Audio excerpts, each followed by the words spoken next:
करेंगे। हमारे साथ जुड़ गए हैं आज के मार्केट के महारथी, सिस्टमैटिक्स ग्रुप के मैनेजिंग डायरेक्टर निखिल खंडेलवाल। निखिल जी, बहुत शुक्रिया आपका समय देने के लिए। स्वागत है आपका 18 आवर्स स्वदेश पर। मार्केट पर एक सबसे पहले व्यू लेंगे आपसे निखिल।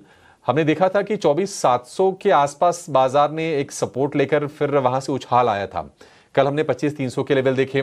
सीज फायर हो गया है, क्रूड ठंडा हो गया, डॉलर इंडेक्स ऑलमोस्ट 3 साल के निचले स्तर पर आ गया। आपको लगता है कि बाजार यहां से मतलब थमेगा यहीं पर, नहीं अभी और चलेगा? अगर हाँ तो यहां से आप कहां तक की चाल देख रहे हैं? आपका व्यू क्या होगा मार्केट पर?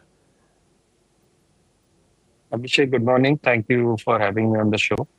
बाजार में एक्चुअली हमारे इंडिया के स्पेसिफिक जो भी फैक्टर्स रहे हैं, चाहे वो ऑयल का प्राइस रहा हो, हमारी खुद की इन्फ्लेशन रही हो, या हमारा डोमेस्टिक मार्केट में भी जो डिमांड पैटर्न हो, वो काफी पॉजिटिव ही रहे हैं over the past few months. But जो ग्लोबल इश्यूज जो रहे मैक्रो इकोनॉमिक, चाहे वो वॉर रिलेटेड हो या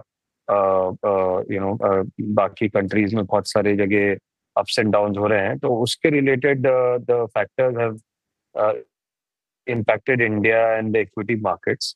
हमें लगता है कि यहाँ से barring these global factors settling down, markets काफी अच्छे जोन में रहना चाहिए। इनिशियली लास्ट 3-4 महीने में यूएस का भी रवैया टुवर्ड वेरियस इंडस्ट्रीज, ड्यूटीज को बढ़ाना घटाना, बहुत सारी वॉलेटिलिटी रही। अब वो सब चीज सेटल होती हुई दिख रही है यूएस की तरफ से भी। तो हमें लगता है कि एक्सपोर्ट ओरिएंटेड बिजनेस, चाहे वो सर्विसेज में हो चाहे प्रोडक्ट्स में हो, भी अच्छे करने चाहिए। हमारा डोमेस्टिक मार्केट तो स्ट्रांग है ही, but I think export related market भी अब इंडिया में शेप अप लेना चालू करेगा।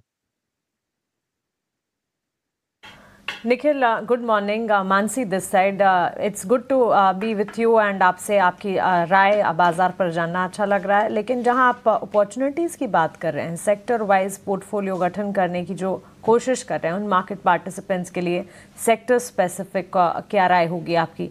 ऑफ कोर्स स्टॉक्स भी अगर आप बताना चाहें बताएं, लेकिन सेक्टर स्पेसिफिक आपके रेडार पर कौन से स्पेसेस हैं जहां आपको इस वक्त मौके नज़र आते हैं? हमें इन जनरल इंडिया में जो मार्केट है वो रिटेल रिलेटेड मार्केट, जो कंज्यूमर फेसिंग मार्केट है, वो काफी स्ट्रांग लगता है। कंज्यूमर फेसिंग मार्केट में हमें लगता है कि बहुत अलग अलग तरह से मार्केट पार्टिसिपेंट्स, इन्वेस्टर्स उसमें पार्टिसिपेट कर सकते हैं। कंज्यूमर कंपनीज पर से फिर भी थोड़ी महंगी है एज पर वैल्यूएशन, बट हमें लगता है कि consumer financing businesses, housing finance companies, gold finance companies, उनके थ्रू आप इंडिया का कंजम्पशन सेक्टर खेल में पार्टिसिपेट कर सकते हैं। सो दैट एक्चुअली जो हम बोलते हैं एनबीएफसीज, वो एनबीएफसी पूरी की पूरी सेक्टर और वो कैटेगरी हमें काफी, we are quite bullish on that. तो that is I think our top pick as far as sectoral exposure is concern. उसके अंदर जो भी गोल्ड लोन की कंपनीज हैं या हाउसिंग फाइनेंस कंपनीज हैं, उन सब कंपनीज पे हमारा ज्यादा ओवरवेटेज है compare to B to B finance companies. Secondly, हमें इंडिया स्पेसिफिक हमें लगता है कि गवर्नमेंट का केपेक्स भी काफी स्लोली बट स्टेडीली पिकअप हो रहा है। तो गवर्नमेंट केपेक्स रिलेटेड भी जो बिजनेसेस हैं, चाहे वो पावर सेक्टर में हो चाहे वो इंफ्रा सेक्टर में हो, उनमें भी अब काफी स्ट्रॉन्ग अर्निंग मोमेंटम इस साल में देखने को मिलेगा।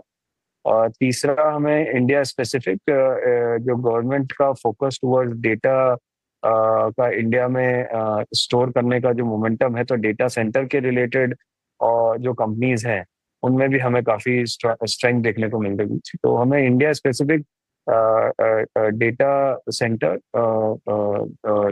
the entire the entire pack around जो हमने बताया हाउसिंग फाइनेंस, ये हमें काफी स्ट्रांग लगता है। So this is our top priority as far as the Indian market is concern. Export related देखें तो हमें फार्मास्यूटिकल और केमिकल दोनों सेक्टर स्ट्रांग लगते हैं। उन दोनों सेक्टर्स में डिमांड पैटर्न वापस आ रहे हैं। इंडिया की जो स्पेशलाइज फार्मा और स्पेशलाइज केमिकल्स कंपनीज हैं, मोस्टली मिड साइज कंपनीज हैं, सब में काफी अर्निंग्स का और डिमांड का मोमेंटम है। तो अगले 1-2 क्वार्टर में इनमें भी काफी अर्निंग्स की री रेटिंग करने का पॉसिबिलिटी है। तो हमारे लिए ये दोनों सेक्टर्स एक्सपोर्ट ओरिएंटेड बिजनेसेस में सबसे स्ट्रांग हाईएस्ट प्रायोरिटी।